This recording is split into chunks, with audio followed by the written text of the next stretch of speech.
기도드렸습니다. 자, 우리 하나님의 말씀을 보도록 하겠습니다.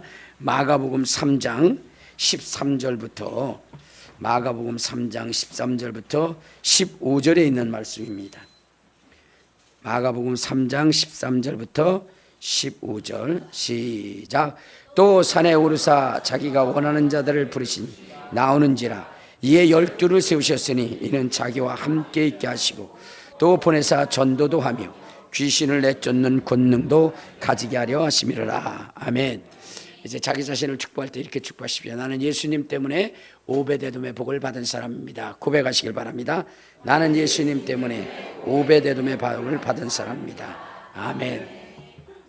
자, 하나님께서는 우리의 인생을 지으셨습니다. 이 세상의 다른 피조물들과 같지 아니하고 특별하게 우리 인간은 영적 존재로 만드셨는데 이유는 하나님이 함께 하시기 위해서 그렇게 지으신 것입니다. 우리를 지으신 하나님께서는 우리와 함께 하시기를 간절히 바라시는 분이에요. 그래서 우리에게 무엇을 주냐면 말씀을 주셨어요. 말씀. 자, 우리 한번 성경을 한번 봅시다. 요한복음 1장 1절에 보면 이러한 말씀이 있어요. 요한복음 1장 1절. 자, 시작. 태초에 말씀이 계시니라. 이 말씀이 하나님과 함께 계셨으니 이 말씀은 곧 하나님이시라. 그러니까 하나님은 말씀과 함께 계시는데 그 말씀이 우리 속에 거하게 하셨다는 거예요. 이것은 하나님이 우리를 얼마나 사랑하시고 우리와 얼마나 함께 하시는 것을 원하신지를 알게 되는 것입니다. 뿐만 아니라 예수 그리스도 하나님 품속에 있는 독생하신 하나님을 우리 가운데 보내셔서 우리와 함께 하시도록 하셨는데 이것은 하나님이 그 아들을 통해서 또한 우리와 함께 하시기를 원하셨다는 것입니다. 또 예수 그리스도께서는 바로 우리에게 누구를 보내주셨냐면 성령을 보내주셨는데 그 성령이 우리와 함께 하시고 그 성령은 하나님으로서 하나님과 함께 계시는 분이시니 하나님은 우리와 함께 하시기 위해서 말씀을 보내시고 예수를 보내시고 성령을 보내주셨다는 거예요. 그러니까 여러분들이 이제 하나님이 우리를 향한 뜻이 무엇인지를 여러분들이 알고 그 뜻에 연합할 수 있는 그러한 사람이 되어야 된다는 것입니다. 자, 그러면 여러분 하나님이 우리와 함께 하시려고 하는 그 이유가 무엇이고 또 우리는 하나님이 우리와 함께 하시면 우리에게 얻어지는 유익이 무엇인지를 알아야 되는데 하나님이 우리와 함께 하시고자 하는 것은 우리를 통해서 영광 받으시기를 원하셨다는 거예요. 이사야서 43장 7절에 보면 하나님이 사람을 지으셨는데 그것은 하나님의 영광을 위한 것이라고 말씀을 하고 있는 것입니다. 그러니까 우리는 하나님께 영광 돌리는 인생의 삶을 사셔야 되는 것입니다. 자, 그러면 하나님은 우리를 통해서 영광을 받으시는데 우리는 하나님이 함께 하심으로 얻어지는 유익이 무엇일까? 그것을 살펴보도록 하겠습니다. 오늘 본문에도 하나님이 자기의 원하는 자들을 부르시고 함께 하시기를 원하셨다라고 했는데 그 함께 하심을 통해서 우리에게 주어지는 유익이 무엇일까? 첫째는 우리의 행하는 일에 복을 주어서 우리로 하여금 부족함이 없도록 하신다는 것입니다. 그러니까 하나님이 우리와 함께 하시면 우리의 인생 가운데 부족함이 없어요. 부족함이 없어요. 자, 우리 한번 성경을 한번 보도록 하겠습니다. 어디를 보시냐면 신명기 2장 7절을 보면 이렇게 말씀을 하고 있어요. 신명기 2장 7절. 자, 시작. 내 하나님 여호와께서 내가 하는 일에 모든 일에 내게 복을 주시고 내가 이 큰 광야에 두루다님을 알고 내 하나님 여호와께서 이 40년 동안 너와 함께 하셨으므로 내게 부족함이 없었느니라 그랬어요. 여러분, 하나님이 함께 하시면 우리의 인생의 삶 가운데 부족함이 없게 하신다는 거예요. 시편 23편에 보면 여호와는 나의 목자시니 내가 부족함이 없으리로다 라고 하신 것처럼 하나님이 함께 하시면 우리의 인생의 삶 가운데 수많은 필요들이 있지만 그러나 그 필요에 부족함이 없도록 하나님이 채우신다는 거예요. 그 환경과 여건은 정말로 그 사람에게 정말로 그 필요를 채울 수 없는 조건하에 있다 할지라도 하나님이 함께 하시면 다 채우셔서 부족함이 없게 하신다는 것입니다. 하나님께서 모세를 통해서 이스라엘 백성을 이끄실 때에 광야로 갔어요. 그런데 그 광야라고 하는 것은 사람이 거할 수 있는 땅이 아니에요. 물도 없고 그 다음에 양식도 없고 그 다음에 어떻게 돼요? 집도 없고 그리고 나무도 초목도, 여러분 인간이 살 수 있는 그 조건은 아무것도 없고 오직 불타는 태양으로 인해서 모든 생명체들을 다 죽일 수밖에 없는 그러한 그 사막, 그 광야 속에서도 여러분 300만이라고 하는, 약 300만이라고 하는 그 숫자가 어떻게 돼요? 부족함이 없이 살았다는 거예요. 양식의 부족함, 물의 부족함, 의복의 부족함도 없이 그들이 거기서 부족함이 없이 살았다라고 성경은 말씀하고 있어요. 여기 보면 모든 일에 내게 큰 복을 주시고 내가 이 광야에 두루다님을 알고 내 하나님 여호와께서 이 40년 동안 너와 함께 하심으로 내게 부족함이 없었다. 여러분 의복에도 부족함이 없었고 그들의 신발에도 부족함이 없었다 그랬어요. 그러므로 여러분 그들은 그곳에서 뭐냐면 하나님의 보호하심을 잊고 그리고 질병도 없이 40년 동안 그 속에서 살았다는 거예요. 이 기적을 누가 만들었느냐? 하나님이 만드신 겁니다. 하나님.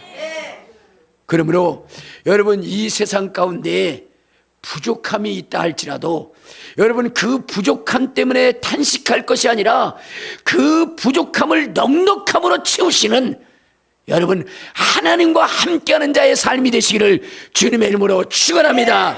주님의 이름으로 축원합니다.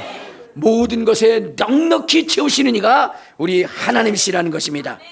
또한 하나님이 함께 하시면 우리에게 어떤 유익이 있느냐? 여러분 우리의 소유를 주님이 지켜주신다는 거예요.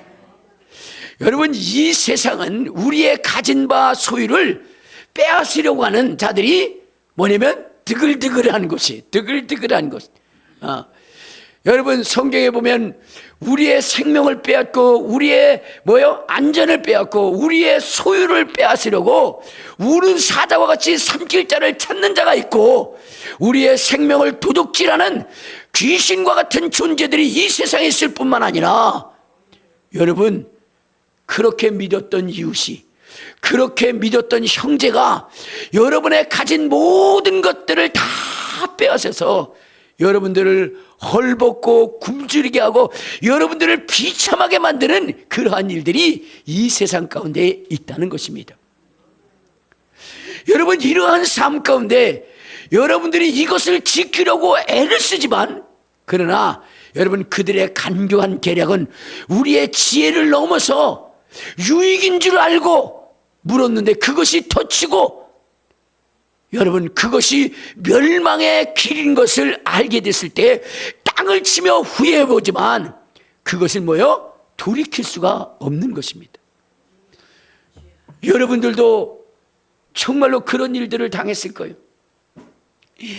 여러분들이 힘쓰고 애쓰고 그래서 여러분들이 조금이나마 안락한 노후를 살기 위해서 그러기 위해서 모아놓은 그 재물, 등심도 먹지 않고 등신처럼 라면이나 먹고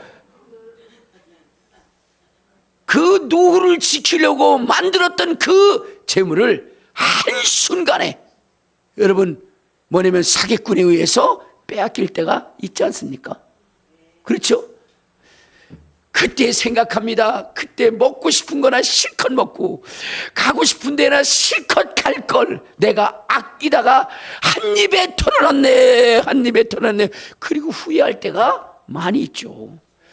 여러분, 그것은 여러분의 지혜가 부족해서가 아니라 세상에 모여 여러분들을 빼앗으려고 하는 그 사악함이 크게 달아있기 때문에 여러분의 지혜와 능력으로는 지킬 수 없다는 것입니다. 여러분, 믿지 마세요. 친척도 믿지 마시고요, 형제도 믿지 마시길 바랍니다. 알겠습니까? 심지어는 자식도 믿지 말고요, 부모도 믿지 말아야 돼. 지금은 그런 시대가 됐어요. 그런 시대.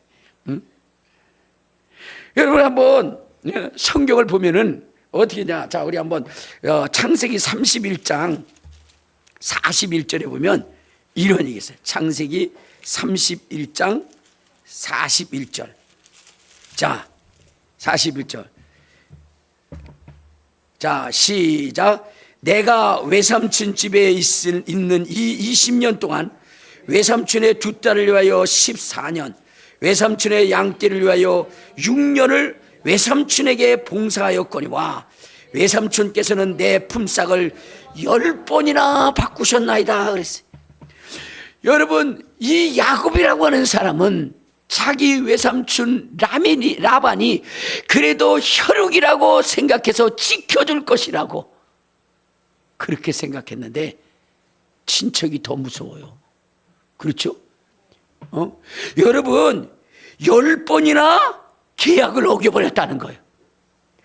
여러분, 힘을 다해서 그 외삼촌의 살림을 불리기 위해서 20년 동안 봉사하기도 하고 정말로 눈을 부릅뜨고 양떼를 지키기도 하고 굶주림 속에서도 외삼촌의 재산을 지켜주었거늘 그 외삼촌은 어떻게 돼요? 조카의 그 재산을 빼앗으려 했다는 10번이나. 여러분, 생각해 보세요. 외삼촌이기도 하지만 어떻게 돼요? 장인어른이야, 장인어른. 근데 그 장인어른도 어떻게 해요? 사위가 잘 사는 건 눈꼴 서서 못 보나 봐. 뺏을 수 있으면 다 뺏어야 되는 거야. 뺏을 수 있으면.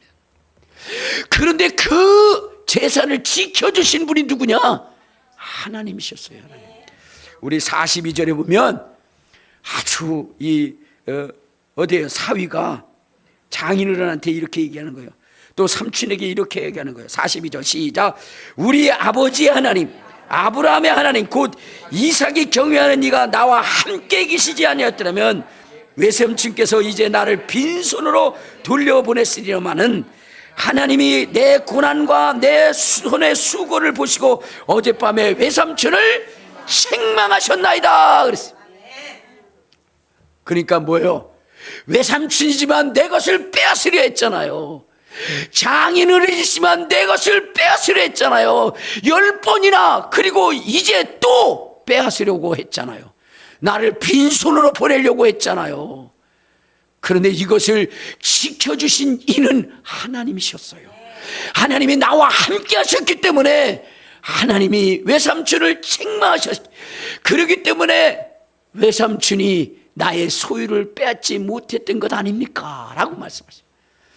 여러분, 여러분들이 수고하고 땀 흘려 애를 쏘아놓은 그 재물들이 한순간이 물거품이 되고 사라질 수도 있어요.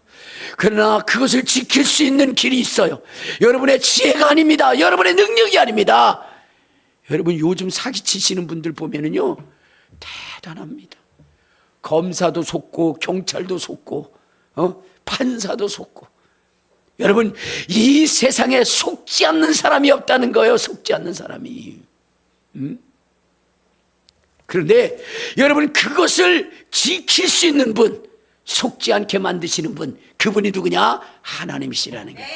그러므로 여러분의 수고하고 땀 흘려 모아놓은 그 재물이 지켜질 뿐만 아니라 그것이 30배, 60배, 100배의 축복으로 돌아올 수 있게 하시는 이가 누구냐? 그분이 바로 하나님이시라는 거예요.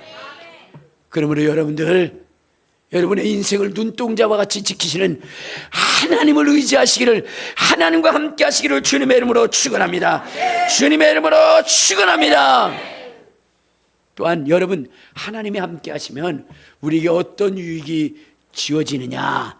여러분, 우리의 인생을 살다 보면 시험 당하는 일들이 많이 있죠. 그렇죠? 막 문 밖에 나가면 시험이야. 그냥 학교에 가도 시험이야. 직장에 가도 시험이야. 시험 들어서 뭐요? 살고 싶지 않을 때가 너무나도 많이 있습니다. 자, 그런데 여러분, 이 시험을 이기고 승리할 수 있도록 만드시는 이가 계신데, 그분이 누구예요? 하나님이시라는 거예요. 하나님. 오히려 그 시험을 이기고 더 축복의 길로 이끄시는 이가 누구냐? 그분이 바로 하나님이시라는 겁니다. 신복순 할머니가 계신데, 그 할머니는 이러한 고백을 해요. 나는 다윗 왕 부럽지 않다. 여러분, 신앙생활에서, 여러분 성경 속에서 가장 위대한 인물이 있다면 그가 누구예요? 다윗입니다. 다윗은 하나님의 마음에 합한 자라고 말씀을 하셨어요. 다윗을 들어 뭐라 했어요? 이는 내 마음에 합한 자라. 우리 한번 어디를 보시냐면, 자, 사도행전 13장. 자, 사도행전 13장 22절에 보면 이런 말씀이 있어요. 자, 시작.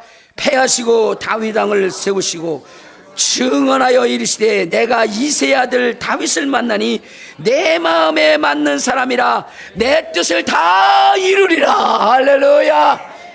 아니, 하나님의 마음에 쏙 드는 사람이라. 그 사람이 다윗인데, 신복순 어르신은 뭐라고 했냐? 다윗 부럽지 않는 인생을 살았다라고 얘기했어요. 그러면 그가, 여러분, 그의 인생에 어려움도 고통도 전혀 없는 그러한 인생을 살았느냐? 그렇지 않다는 거예요. 그분은 너무나도 고단한 인생의 삶을 살았어요. 그럼에도 불구하고 그 시험을 이기고 그의 마지막에 다윗 왕 부럽지 않는 인생의 삶을 살았다라고 고백했던 것은 다른 것이 아니라 하나님과 함께함으로 그 시험을 이겼기 때문이라는 거예요. 여러분, 우리 인생에 가장 소중한 사람이 있다면 누굴까요? 배우자 아니겠습니까? 배우자. 그렇죠? 배우자는 우리 인생의 행복을 위해서, 그래서 하나님께서 바로 뭐요? 갈빗대를 빼서 만들어준 게 배우자 아닙니까? 그래서 다윗도 하와를 보면서 뭐라 했어요? 이는 내 뼈 중에 뼈요, 살 중에 살이로다 라고 이렇게 말하면서, 정말로 둘은 헤어질 수 없고 떼어질 수 없는 것이 바로 부부인데, 그러다 보니까 서로 실망하게 되면 원수보다도 더 원수처럼 여겨지는 것이 그게 배우자입니다. 네가 나한테 이럴 수가 있어. 그렇죠? 다른 사람이 그랬다면 그냥 웃어 넘길 수 있어요. 그런데 배우자가 그랬다는 그것을 어떻게 돼요? 용서할 수가 없어요. 어찌 네가 그럴 수가 있어. 그렇죠? 그 중에서도 이 배우자가 어떻게 돼요? 바람이 나면, 불륜을 행하게 되면 그것은 더더욱 견딜 수 없는 것이죠. 자, 그런데 신복순 어르신은 어떻게 돼요? 결혼해서 1년 만에 이 남자가 어떻게 돼요? 완전 한량 중에 한량이야. 동네고 요정이고 아무튼 건드리지 않는 여자들이 없어. 심지어는 요정 여인을 데리고 와서 자기 집에 와서 함께 사는 거예요. 함께 사는 거예요. 자, 그러니 여러분, 그분의 속은 얼마나 뒤집어지겠습니까? 그렇죠? 뒤집어져도 보통 뒤집어지는 거예요. 바람을 피면 들키지나 말지. 들키는 게 아니라 데리고 와서 살아. 그 누구 속 뒤집어지라고. 그런데 이 신복순 어르신은 그걸 다 참고 견디면서 살아가는, 이해하는 거예요. 내가 남자여도 나도 한 여자와 만족하면서 살 수 없겠지 라는 그러한 위안의 말을 하면서, 그러면서 뭐냐면 그 시험을 이겨나간 거예요. 근데 참 이분의 심성이 좋은 것은 무엇이면, 그리다가 그 바람둥이가 또 데리고 온 여자한테 만족하겠습니까? 어느 순간인가 싫어지면 또 내보내는 거예요. 그러면 그 여자의 눈에는 눈물이 흐르는, 그때에 이 신복순 어르신은 어떻게 하느냐, 그를 데리고 와서 좋은 비단 옷을 입히고, 그리고 그에게 뭐요? 먹을 수 있는 것도 주고, 그리고 돈도 지어주고, 그래서 보내는 거예요. 여러분, 그런 여자가 어디 있습니까? 근데 그는 그렇게 살아온 거예요. 살아온 거예요. 여러분, 그러면 여러분들의 마음은 어떻게 해서, 남편에 대한 마음은 저거 길 가다가 다리나 부러져라, 목이나 부러져라, 팔이나 부러져라, 막 이렇게 그렇게 악담을 할 그러한 상황인데도 그는 주여 내 남편을 불쌍히 여겨주옵소서, 불쌍히 여겨주옵소서, 그가 주님을 믿을 수 있도록 주여 그에게 긍휼을 베풀어 주옵소서. 그러면서 그를 위해서 눈물로 기도하고 부르짖고 간구하는. 어느 날 오토바이 타고 가다가 교통사고가 나가지고 다리를 잘라버리게 돼. 그렇게 되니까 그때서야 자기의 죄를 뉘우치고 주님께 돌아오고, 그리고 그 신복순 어르신 아내와 함께 뭐냐면 교회 다니면서, 그러면서 뭐요? 예배당을 짓고 그런 일을 행했어요. 어느 날 그가 뭐냐면 세상을 떠났습니다. 떠났을 때 이 신복순 어르신은 그를 위해서 왕릉처럼 그 묘지를 만들어줬어요. 사람들은 얘기합니다. 당신은 벨도 없냐? 그런 인간을 위해서 아무데나 그냥 내던져 버리지 그걸 갖다가 그렇게 왕릉처럼 묻어주냐라고 이야기할 때 어때요? 그가 하나님을 몰라서 그랬고 하나님을 알지 못해서 그런 것이지. 이제 주님과 함께 정말로 주의 일을 하다가 천국 갔으니 어때요? 그를 위해서 내가 이렇게 선을 베푸는 것이 옳지 않겠느냐라고 얘기했어요. 그 이후에 그는 놀라운 역사들을 하는데, 그런데 어떻게 됐어요? 그에게는 복에 복을 내서 교회를 7개나 지을 수 있도록 하나님께서 축복해 주신 것입니다. 그가 고백한 이야기 중에 다윗보다 자기가 더 행복한 인생을 살았다는 것은, 다윗은 하나님의 성전을 짓기를 그렇게 간절히 소원했으나 그러나 지을 수 없었을 때 자기는 하나님의 집을 7개나 지을 수 있었다라고 하면서 고백한 것입니다. 얼마나 복된 인생이겠습니까? 도대체 신복순 어르신이 어떤 분이길래 저렇게 얘기할까? 여러분들도 다 아시는 분입니다. 누구냐면 천안의 그 유명한 호두과자의 시조입니다. 처음 호두과자를 만들었던 그분이 바로 신복순 어르신인데, 여러분, 이는 그 어려운 시험을 이김으로 하나님이 그에게 주신 권세를 줬는데, 그것이 무엇이냐면 그 입술의 권세. 그가 고백하면 하나님이 이루신 것입니다. 한 번은 어느 목사님이 이 권사님을 찾아오셨어요. 그러면서 신세한탄을 하는 거예요. 그것이 뭐냐면, 목사님이 이제 시골에 이제 밭을 빌려서 거기다 천막을 치고, 거기에 천막을 치고, 그리고 막 열심히 전도를 하면서 해가지고 성도들이 이제 얼마 되었을 때에 돈을 모았어요. 돈을.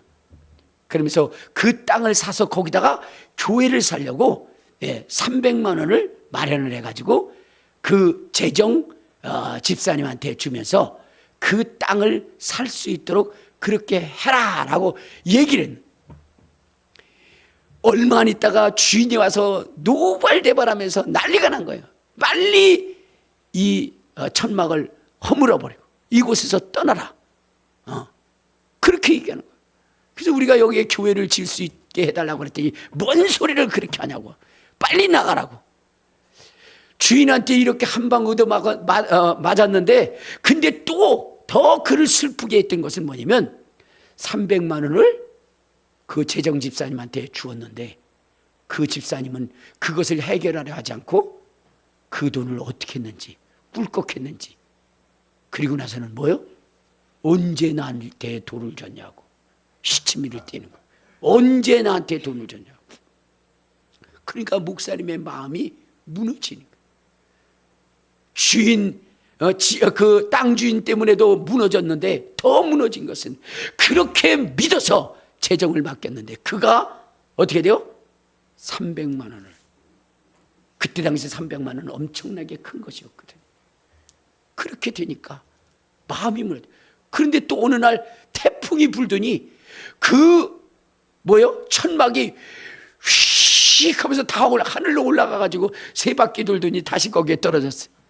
목사님이 생각할 때 나보다 목회하지 말라고 하는 거구나 하고 절망되어져 있을 때에 그 얘기를 신복선 어르신한테 얘기했어요. 그때 이분이 이렇게 얘기했어요. 걱정하지 말라고, 나를 초청해서 간증할 수 있도록 하라고. 그래서 그분을 초청했어요. 근데 그분이 놀라운 말씀을 하시네요. 여러분 한번 생각해 보세요. 목사님이 답답했는데 여러분 돈을 줬다고 하는 목사님의 말을 성도들이 들을까요? 받은 적이 없다고 하는 그 성도의 말을 들을까요? 목사님의 말을 들을까요? 성도들이. 정답은 가재는 개편입니다. 그 목사님이 너무 억울한 거예요. 그래서 그분을 초청해서 했는데 이분이 뭐라고 얘기했냐면 이렇게 얘기하는 거예요. 여러분 300만 원 때문에 교회가 분열돼서야 되겠습니까? 하나님이 함께 하시면. 그러면서 거기에 있었던 돌을 들며, 돌이 있다면 딱 돌을 들면서 하나님이 함께 하시면 이 돌이 금덩어리가 될 것입니다. 금덩어리가 될 것입니다. 이렇게 선포를 했어요. 성도들이 믿었을까요? 안 믿었을까요? 말도 안 되는 소리 하고 있다고 그랬을 거예요. 그런데 그것을 누구는 믿었어요? 목사님은 믿었어요. 목사님 왜 믿었을까요? 가재는 개편이기 때문에, 목사님은 하나님의 말씀 편이기 때문에 그걸 믿었던 것입니다. 그래서 그 이후에 어떻게 했냐, 목사님이 그 돌을 가지고 집으로 가져갔어요. 금덩어리잖아요. 그것을 잘 모셔두고, 그리고 어떻게 돼요? 누가 훔쳐가지 못하도록 그걸 잘 보호해놨어요. 무엇이기 때문에? 금덩어리기 때문에. 금덩어리기 때문에. 그런데 여러분 놀라운 일이 벌어졌어요. 얼마 안 있다가 이 수원의 큰 교회, 제가 누구죠? 수원 침례교회인가 거기로 알고 있는데 그 교회에서 연락이 온 거예요. 우리 교회가 이제 시골에 그러한 가난한 교회들을 돕고 교회를 지어주기로 했다. 그래가지고 1,500만 원을 가져가라고 얘기한 거예요. 그래서 쏜살같이 가가지고 1,500만 원을 받아가지고 땅도 사고 교회도 진 겁니다.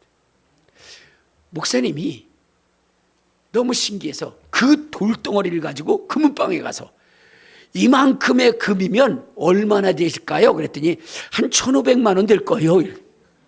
1,500만 원 될 거예요. 여러분 그분의 말에 권세가 있었던 거예요. 여러분 하나님이 여러분들과 함께 하시면 그러면 어떻게 돼요? 하나님이 여러분들의 그 모든 시험을 이기게 할 뿐만 아니라 다윗과 같은 고백을 할 수 있도록, 아니 여러분 신복순 권사님의 그 고백과 같은 고백을 할 수 있게 만든다는 사실을 여러분 아시고 하나님이 함께하는 자의 삶을 사시기를 주님의 이름으로 축원합니다. 주님의 이름으로 축원합니다.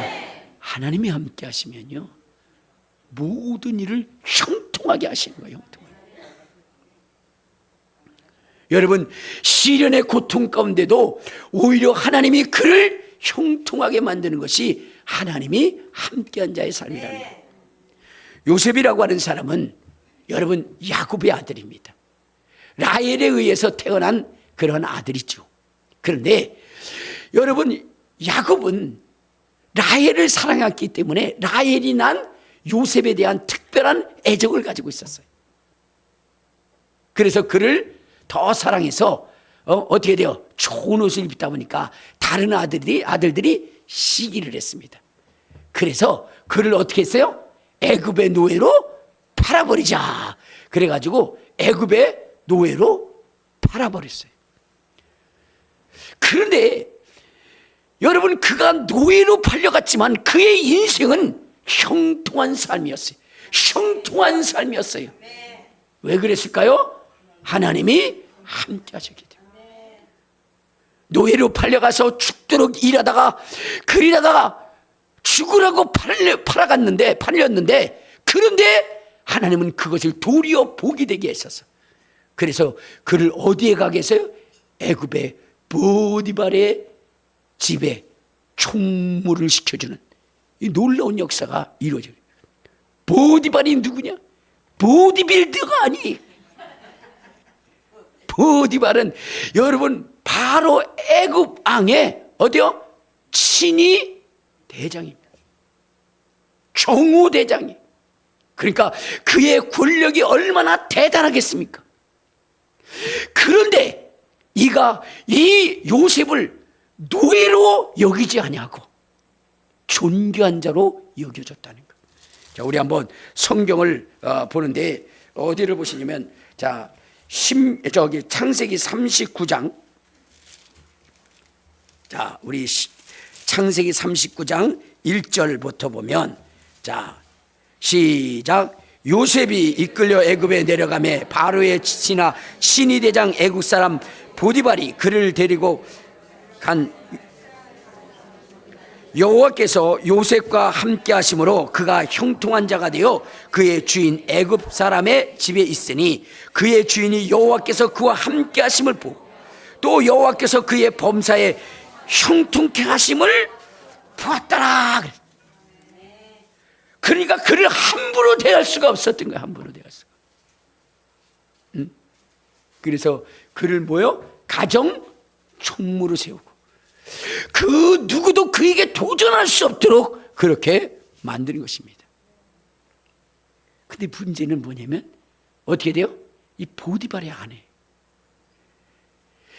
이 요셉이 아주 너무 멋있게 생겼어. 깎아놓은 밤톨처럼 그렇게 멋있고 귀엽고 이쁘고 그랬어. 목사님, 그 밤톨처럼 깎아서 놓은 그렇게 예쁘고 조각 같고 그런 얼굴은 어떤 얼굴이에요? 다른 거 필요 없습니다. 저를 보시면 됩니다. 그래요. 비웃는 분들이 거의 대부분인데 그래도요, 저는 옛날에 정말로 뭐냐면 못생겼어요. 제가 얘기했잖아요. 우리 반이 70명인데 그 중에 내가 봐도 아주 못생긴 친구가 있어요. 내가 봐도 진짜 못생겼어. 그래서 나는 걔 때문에 자부심을 가지고 학교를 갔는데 어느 날 걔가 그러는 거예요. 얘들아, 그래도 내가 신현이보다는 낫지 뭐 이렇게 얘기하는데 나는 절망했습니다. 그런데 어느 날 예수님을 믿고 예수님이 함께 하시고 성령님이 함께 하시니까 이제는 거울을 볼 때마다 웬 장동건 뭐 이렇게 하면서 나 혼자 그냥 어떻게 돼요? 그냥 내 멋에 살아요. 근데 어쨌든 간에 이 요셉이 그렇게 멋있었어요. 그래서 그 보디발의 아내가 어떻게 됐어요? 꼬리를 친 거죠. 그래가지고 누명을 쓰게 돼서 어디에 가게 돼요? 하루아침에 감옥에 가게 돼요. 그런데 여러분, 이 감옥이 그에게 있어서 불행을 가져주고 절망을 가져다 주는 것이 아니라 장래에 희망을 주고 소망을 주는 그러한 감옥이었다는 거예요.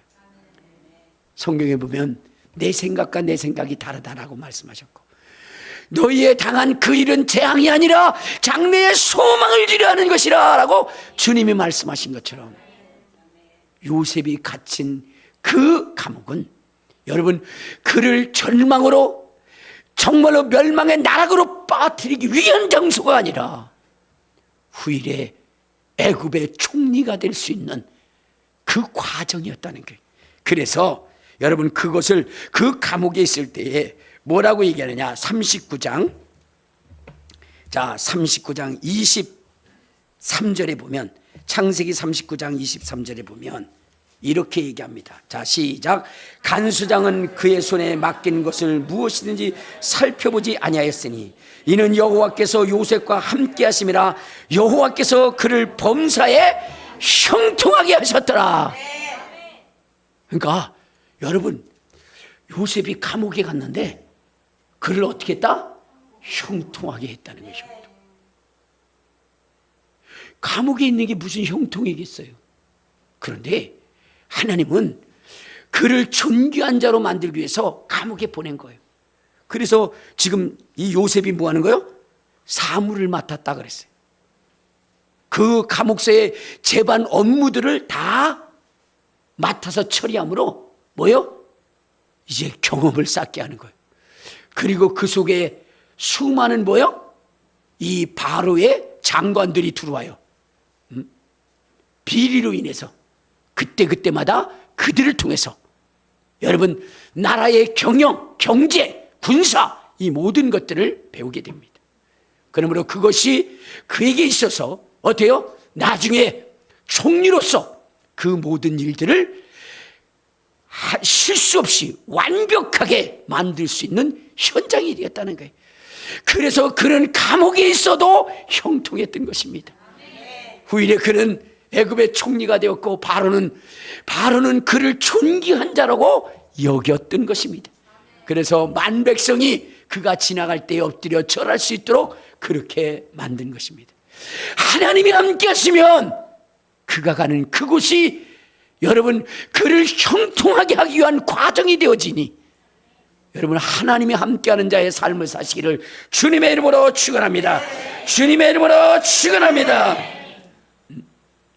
그러면 이제 여러분 우리가 하나님과 함께하는 그러한 삶을 살려면 어떻게 되느냐. 하나님이 나와 함께할 수 있도록 만드는 비결은 무엇이냐. 그렇게 좋은 것이라면 목사님 오늘 얘기해 주세요. 그 길을 얘기해 주세요 라고 내가 이렇게 얘기하면 저거 다음 주로 넘어갈 거 아니야? 하면서 생각하시는 그 여러분들의 안타까운 마음을 내가 이해하사 한 가지만 얘기해 드리도록 하겠습니다.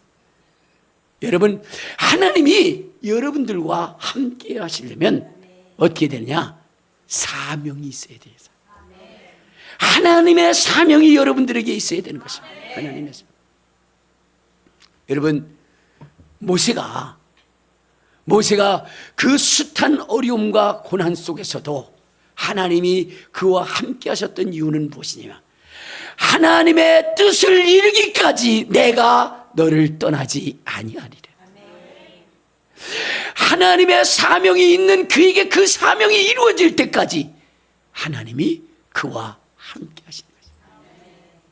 주님은 말씀하시기를 너희는 모든 족속으로 제자를 삼아 아버지와 아들과 성령의 이름으로 세례를 주라. 내가 분부한 것을 가르쳐 지키가라. 볼지어다 내가 세상 끝날까지 너희와 함께하리라. 주님의 사명이 있는 자에게 주님은 세상 끝날까지, 아니 천국 가는 그날까지 하나님이 함께 하신다는 것입니다. 그러므로 여러분들 하나님의 사명이 여러분 안에 있기를 주님의 이름으로 축원합니다. 주님의 이름으로 축원합니다. 야곱이 고난의 삶을 살았다 할지라도 하나님이 그를 지키시고 그를 위대하게 만들었던 것은, 그가 실패하지 않고 도중에 죽임을 당하지 아니했던 것은 하나님이 그 안에 있는 사명을 이룰 때까지 그를 떠나지 않았기 때문이라는 거예요. 우리 한번 우리 어디를 보시냐면 창세기 28장을 한번 봐요. 창세기 28장. 거기에 이렇게 얘기합니다. 15절을 보면 창세기 28장 15절 시작.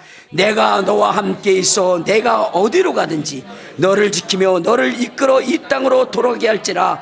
내가 내게 허락한 것을 다 이루기까지 너를 떠나지 아니하리라. 하나님의 사명을 다 이룰 때까지 하나님이 떠나지 않는다는 거예요. 그러므로 여러분의 인생 가운데 하나님이 여러분들과 영원히 함께하기를 소망한다면 하나님의 사명이 여러분들에게 있게 해야 된다는 거예요. 여러분, 바울은 정말로 우리가 상상할 수 없는 그 고난의 그 삶을 살았어요. 우리 한번 어디를 보시냐면, 자, 고린도후서 11장. 고린도후서 11장 우리 24절에 보면 이런 얘기가 있어요. 자, 시작. 유대인에게 40에 하나 감한 매를 5번 맞았으며 3번 태장으로 맞고 1번 돌로 맞고 3번 파손하고 일주일을 깊은 바다에서 지냈으며 여러 번 여행에서 강의 위험과 강도의 위험과 동중의 위험과 이방인의 위험과 신의 위험과 광야의 위험과 바다의 위험과 거짓 형제 중의 위험을 당하고 또 수고하고 애쓰고 여러 번 자지 못하고 줄이며 목마르고 여러 번 굶고 춤고 헐벗었노라 라고 얘기했어요. 여러분, 이러한 가운데도 그가 생명을 잃지 않고 그가 정말로 하나님과 함께 그 일을 완성할 수 있었던 것은 그 속에 뭐요? 하나님의 사명이 있었기 때문에. 자, 우리 사도행전 9장 15절에 보면 하나님은 그 바울을 부를 때에 이렇게 얘기합니다. 15절 시작. 주께서 이르시되 가라, 이 사람은 내 이름을 이방인과 임금들과 이스라엘 자손들에게 전하기 위하여 택한 나의 그릇이라. 주님이 그에게 복음을 전해야 할 그 사명을 줬다는 거예요. 그렇기 때문에 그 숱한 환난도 고난도 그를 죽일 수 없었던 것입니다. 멸망시킬 수 없었던 것입니다. 자, 우리 사도행전 23장 10절에 보면 이렇게 이야기합니다. 사도행전, 자, 우리 22장 우리 11절입니다. 11절. 23장 11절. 자, 시작. 그날 밤에 주께서 바울 곁에 서서 이르되 담대하라. 내가 예루살렘에서 나의 일을 증언한 것 같이 로마에서도 증언하여야 하리라. 그러니까 그 사명을 감당하기까지는, 완성하기까지는 결코 그 생명에 빼앗김을 당하지 않는다는 거예요. 그것이 이루어질 때에, 사명이 끝났을 때 주님은 그의 영혼을 거두시는 거예요.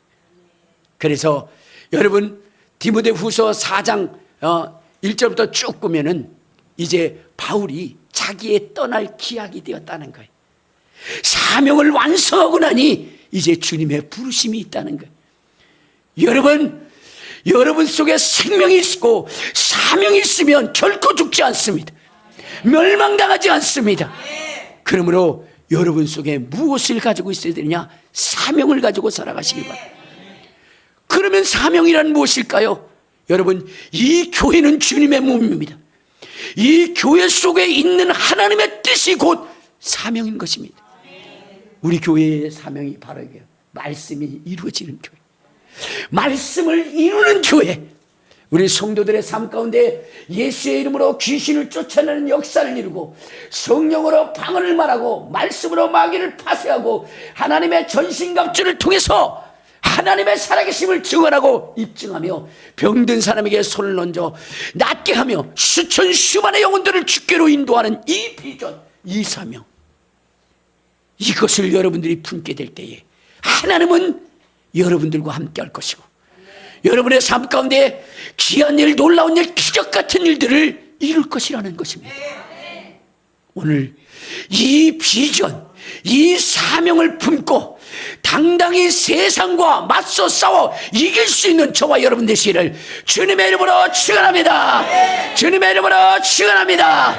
우리 주여 한번 부르고 통성으로 기도할 때 주여 비전 있는 자가 되게 하여 주시고 사명 있는 자가 되게 하여 주시옵시고 정말로 주님이 나를 눈동자와 같이 지키는 자가 되게 하여 주옵소서.